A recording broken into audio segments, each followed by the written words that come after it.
I will never forget a conversation, happened years ago, after one of my classes. So people were hanging around afterwards, we would talk. Two people, one was a woman, one a man, they knew each other slightly at work. And we were speaking about life. It was part of the theme that I was discussing that evening, was about, is this world a beautiful place or is it an ugly place? And the woman began to share her beautiful experiences, her childhood, her home. She remembered her grandparents, her parents, her family, and community, all with this beauty and warmth and dignity, nobility. Yes, of course, life, she said, has sometimes difficulties, but overall, the environment I grew up in was warm and bright, were her words. Suddenly, the other person, the guy, he jumps up and says, I don't know what universe you come from. I lived in a very different world. My home was an angry place. It was a hostile place. There was fighting. Every night I remember going to sleep, my parents yelling at each other. And that extended to the larger family. I grew up in a very cold and hostile world, a very cold and dark place. And the way he expressed it, you saw the anguish in every word, literally brought me to tears. But above all, the contrast was so glaring. And over the years, I've come to learn, obviously, as we all have, that there are different experiences. People sometimes have one experience, the other. And sometimes it's a combination. There are days that are beautiful, we'll call them bright and warm, and there are days that are cold and dark. And then, of course, the extremes. So let's discuss this, because the most important thing we want to learn is that we're not victim of circumstances. We're not victims of circumstances. We're not a product of circumstances. Circumstances happen, but you don't have to allow it to shape you. It happens to you. The question is, how do you navigate it? So despite what kind of home, what kind of environment, and kind of community you grew up in, you have the power to do something about it. That's the bottom line. That you can be proactive, not reactive. You can take initiative. You can lead the way and change your attitude. And yes, even in a cold and dark world, to bring warmth and light and brightness. Do you love to travel, to explore and discover new places, new terrains, new horizons? To have that rush, that experience of unprecedented surprises.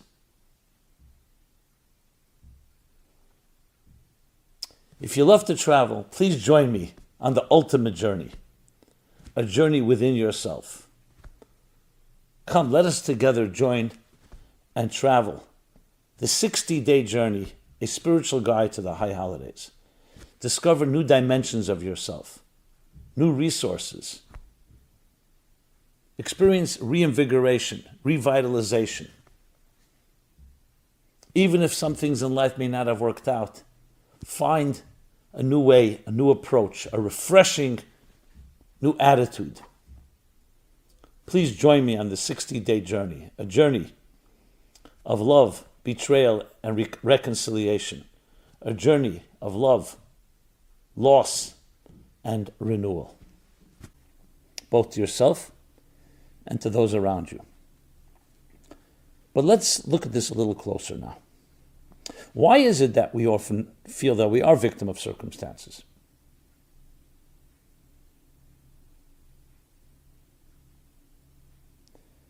Because no one ever told us otherwise.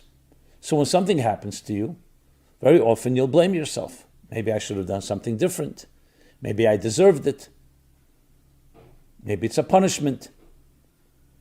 Remember, people who hurt us don't come back and say to you, you know what, I made a mistake and I'm sorry. Well, sometimes it happens. But in most cases, they perpetuate it or justify it with excuses, which ends up saying is that you're at fault. That's what children do. Children blame themselves for the crimes of their parents because they can't see and fathom that their parents should have done such a bad thing. This is a phenomenon that's well known. Children blame themselves if there's a divorce.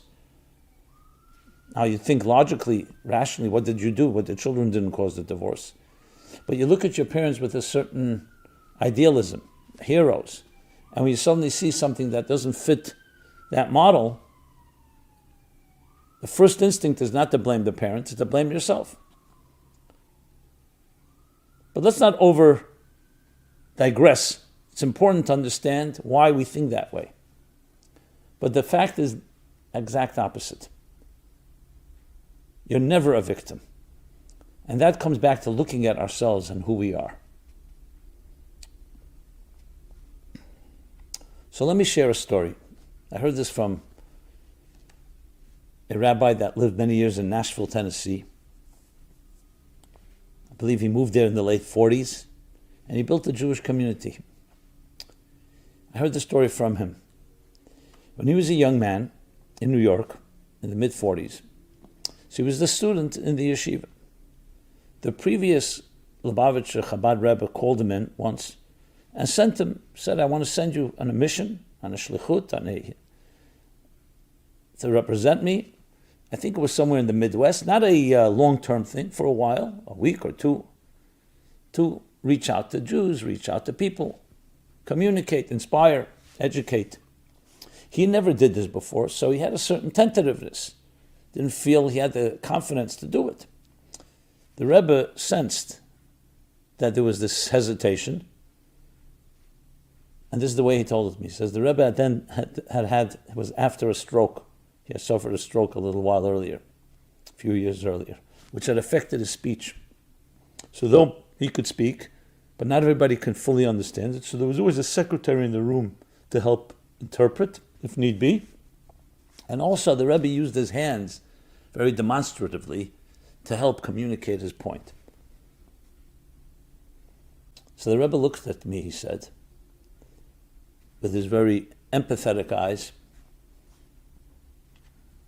and he said the following: when a soul has to come to this world, it doesn't want to go. A soul, a heavenly, divine, spiritual soul. Why? Because the environment at which it lives is bright and warm. In the spiritual sense. It's like a fish in water. The soul is basking in spiritual delight and ecstasy through connecting to different transcendent states of consciousness. So why would it want to come to this world, which is a dark and cold world, a hostile world, a materialistic world, where you have to struggle, whether it's with health, whether it's with people, whether it's with conflict. And it's an effort to find spiritual light and warmth in this cold and dark world. So soul doesn't want to go. So what do? I remember some of the hand gestures, so I'm using them. And he said, so the Rebbe took his finger, and as he spoke, his finger up here, high up, and he said, so the soul is told you have to go. You have to go from a bright and warm place. In Yiddish, the words are lichtig und warm, where it's bright and warm. And his finger, he said, slightly trembling, began to go like this. And you have to go down. This is what the soul is told. And the finger kept on going, he says, all the way down. And you, the soul, has to come down to a world that is cold and dark. Kalt und finster is the Yiddish, cold and dark. And in this world where it's cold and dark, and then the Rebbe did this, you need to brighten and warm the coldness and the darkness. That's what the soul is told. That's its mission. This young student got the message. And of course he went. And he told me, he said, over the years, the different missions I went on and finally ended up in Nashville, there were many times it was cold and dark. Many times, many challenges, many setbacks, as we all go through in life. But I always remember the finger. And I always felt that that finger was going with me. I held on to it. Because that was what my anchor. That gave me the strength. That even when I go down into the cold and dark, no matter where I am, I have the power to bring light and warmth.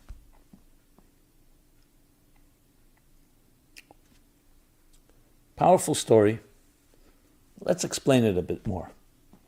In the book of Proverbs, it says that the soul of a human being is a flame of God. It's a divine flame. That's the description, a flame. What is a flame? A flame illuminates and warms its environment. That's the inherent you. You are a flame that is naturally and intrinsically warm and bright. Now, this flame could exist in a very warm and bright environment. And then, of course, it's like it's at home. It's home. But it could also enter a cold and dark place.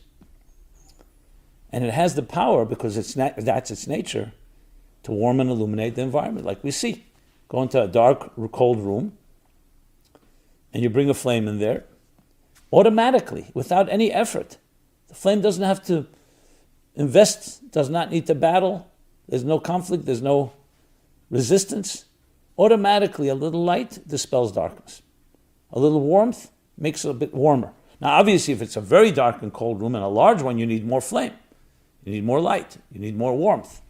But in the area where the flame burns, it's naturally superior to darkness and cold, which tells us something. It's not like fire and water. Comes to fire and water, enough fire can evaporate large bodies of water. Enough water can extinguish the biggest fire. They are adversaries. And it's a battle. As you see, when water and fire meet, it starts to crackle, and it's not automatic. Light and dark, it doesn't work that way. So if you are an ambassador of light, if you are a personification of light and warmth, you carry that all the time, no matter where you are.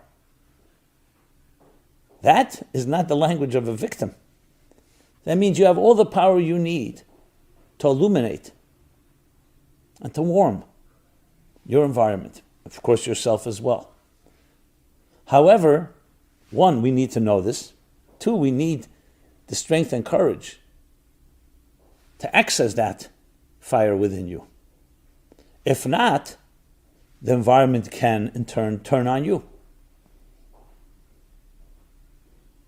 So as children, defenseless, vulnerable children, impressionable, if we are in an environment, unfortunately, tragically, God forbid, that's cold and dark, for whatever reason, yes, we're susceptible and it will affect us. That doesn't mean that the fire in your soul disappears. It just means it's being suppressed. It's being subdued. It's being covered up, which is what makes the tragedy so profound. On the other hand, parents that are nurturing, an environment that's nurturing, what do you think is happening? It's allowing the fire of your soul, the flame, the warmth, the light, to express itself. That's the beauty of a healthy, nurturing environment. It validates, it encourages, it nourishes, and cultivates the natural you. By contrast, when that doesn't happen, you begin to find other tools to survive, to protect, to defend yourself. But that's called surviving, that's existing. That's not being the real you. So the first thing is we need to discover who you are. Who am I? You are a burning fire, a beautiful fire, that may have been somewhat suppressed, that may have been somewhat concealed, but it's a fire waiting to be released. Which also explains something else. When it's not released, what happens? A frustration is built up, and sometimes that fire explodes, and that can explode in rage and anger, even in destructive behavior, because the fire cannot be bottled up forever. It's going to implode or explode. However, in a healthy form of expression, the fire is harnessed into warmth and to light. So when you see someone, you can feel immediately as they warm your heart or bring you clarity or light, you feel it. Where do they have that from? The answer is they have it naturally in them, and it was cultivated and nurtured either by their environment or through their own effort. So the first thing we must remember, that's who you inherently are. So whatever's going on outside is your environment. That's around you. It could be freezing cold, but you're bringing warmth. It could be extremely dark, but you're bringing light.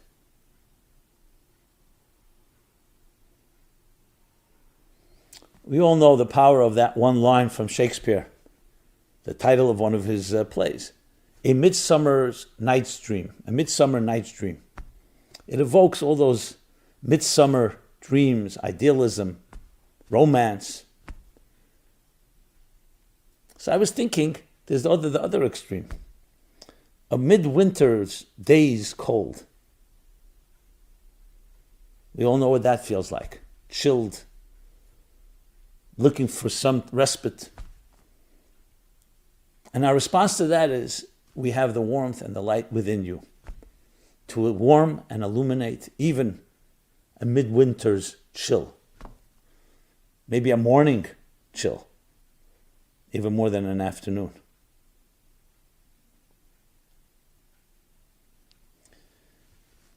So how do we actually do this in practicality? How do you feed a flame? You either ignite it or you fan it. In our case, it doesn't have to be ignited from scratch because the part of the flame is there, even if you don't feel it and no one else feels it. So it needs to be fanned. How do you get a flame going? So you need fuel and you need effort. So there's another verse in Proverbs that says, the flame, the candle of a mitzvah, and the light of Torah. Ner mitzvah v'Torah are. But let's explain that in simple English. The word mitzvah means connection. That's its real meaning, not commandment, connection. A good deed. When you do something good, when you're kind to somebody, you're charitable, virtuous, just, compassionate. You're not just doing the right thing. Many people say it's the right thing to be nice to others, especially if you've been blessed. Share with others. Something deeper than that. You're actually being nice to yourself when you're nice to others. It's like exercising a muscle. When you exercise your muscle, it doesn't just make you stronger. You can do bigger feats, carry heavier weights, run longer, have more stamina. It actually strengthens your muscle. So we have within our soul, that flame is made up of parts, just like the body is made up of parts. And one of them is called kindness, chesed. So when you do chesed, in addition to helping the other, you're also exercising the muscle called kindness and love within you. So how do you get your flame in your soul active? By actualizing its attributes, its faculties. And they break into 10 faculties, 10 attributes. 3 cognitive ones, 7 emotional ones. To spell them out, these are the 10 spheres in the Kabbalistic and mystical teachings. Chachma, Bina, Das, conception, understanding, and conclusion on the cognitive level. Emotions, love, kindness, discipline, compassion or empathy, determination, ambition, yielding, humility, bonding, and dignity. If you're familiar with my book on the counting of the Omer, the spiritual guide to counting the Omer, I go through the last 7 in detail, how it breaks down. This is your spiritual DNA. So just as your body needs vitamins and minerals, and different parts of the body require different type of nourishment and nutrients, the soul also needs nutrients. And that's how the flame is fed. Be kind to someone, and your fire gets stronger. Now, many people say, well, if it wasn't such a cold, hostile world, I'd be very kind. But now I have to protect myself. But that's defensive mode. That's victim mode. Go back to the fact is that your soul is always a fire, no matter what. And it always has warmth and light. So instead of giving into your psychological fears or psychological insecurities that I don't have it, just act on it. Even if you don't feel it, just act kind, and that fire gets stronger. Try it out. Serve someone else. I don't mean that in a subservient way. I mean serve not yourself, but be of service to others. What can I do to help another? Should be the question. That's not just healthy thinking, it's actually good for you. Good for your fire, good for your flame, good for your light and for your illumination. And light and warmth actually breeds light and warmth, because every time you do that, it gets stronger and it feeds on each other, and then you want more of that. That's how you grow. That's how you develop. And that's how you move from reactive to proactive. So the world is a cold place. It is a hostile place. It has much beauty, but especially if you go with some psychological models like Freudian and others, it's quite depressing to know that the driving force in a person is the id, the sexual libido, pleasure, me. And yes, we can regulate it with an ego and superego. What kind of hope for mankind does that have? That means ultimately we're all selfish creatures, survival of the fittest, what I like to call the Darwinian Freudian model, even though Darwin spoke about it in a particular sense, what we call social Darwinism. Me, survival of the fittest. Dog eats dog. Yes, we'll be kind to each other as many scientific theories go today, because that's also part of my selfish needs. Or in Richard Dawkins' classic title of his book, The Selfish Gene, the very gene is selfish. That's a cold, hostile world. That doesn't mean there isn't beauty, that doesn't mean there isn't charity, there isn't kindness. But the kindness ultimately is also an expression of selfishness, because that's how I survive. Comes a very different alternative approach. No, you are a divine soul, created in the divine image. You're essentially a divine flame, a transcendent energy that manifests in warmth and light. That's the real essential you. The pintele yid, more than the id, the yid, the spark, the dot. When I say that, I mean that universally, everybody has that divine spark. It's not just a Jewish, it's a universal concept. And that's the essential you. Don't ever buy into someone else's narrative, whatever you were told or whatever was implied, whatever the world is telling you. That all you are is, your value is only based on if it helps me, or it helps the bottom line, or brings more money to the company, that's your value. No, your value is because you are an indispensable fire that has to bring a unique flame, unique warmth and light to the world around you. With that attitude, you go into the world very differently. You're not here to protect yourself only, you're here to be on the best defense is offense. So of course when it's cold we need to put on a fur coat and we need to warm ourselves to keep warm. But even more than that, we need to give off warmth. That's the ultimate goal. There's a Hasidic expression that there's a difference between, in Yiddish expression, tzaddik and peltz. A tzaddik, a righteous person that wears a peltz, is a fur coat, a very heavy fur coat. So in the cold, he keeps warm, but no one else is warm. And then there's a higher level. You light a very beautiful furnace, fire. So not only are you warm, but everyone around you is also warm. And that adds in your warmth as well. When you warm another, you get warmer. You tell that story, analogy. Two people got lost in the cold forest. A very wintry, frosty night, snowing, below zero. One was a heavy-set individual. One was quite slim, quite frail, actually. And as the night wore on, they could not find their way. You could imagine.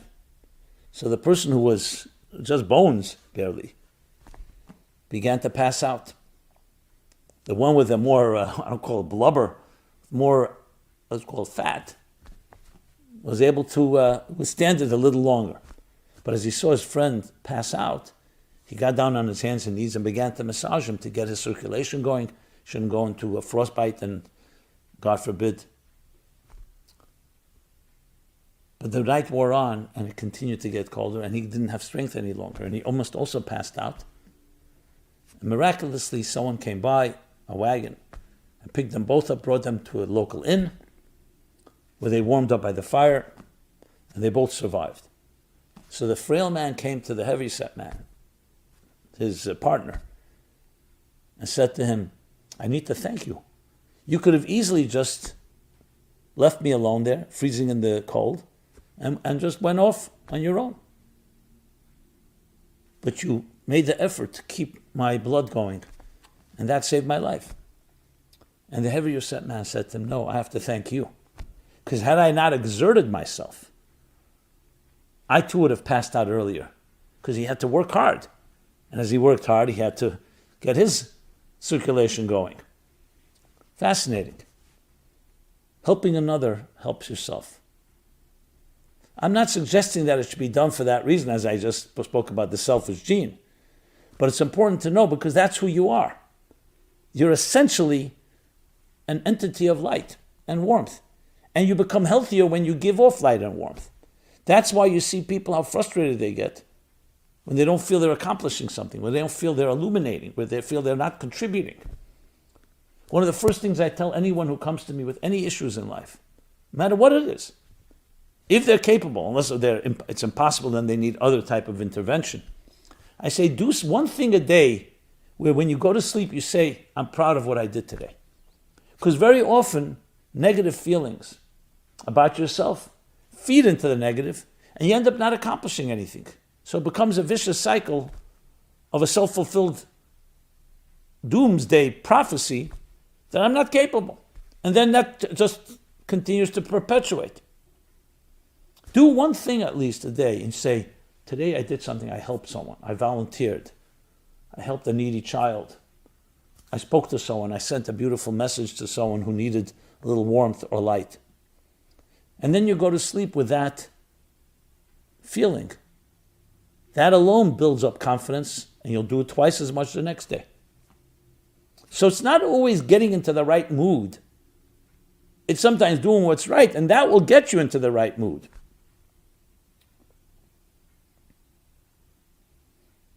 There's a famous statement that was said. Someone will say, if my life was going well, I'd be happier. And the answer is, if you were happier, your life would go better, would go well. So we control that. Is it difficult? There are times it's difficult because sometimes we feel we're a product of the cold and the dark. But you're not. Remember, the soul comes down into a dark and cold world to illuminate, to warm, to brighten. And you have that power. So no matter what situation we're in, no matter what we're going through, never lose sight. Never lose awareness of what you're capable of what you have within you. And as always, have a friend, 2 friends, a mentor, anyone that helps remind you if you need it. It's always good to have someone who's more objective, because sometimes we get blinded by our situations. We become myopic. So it's good to have people who remind you, encourage you, and believe in you.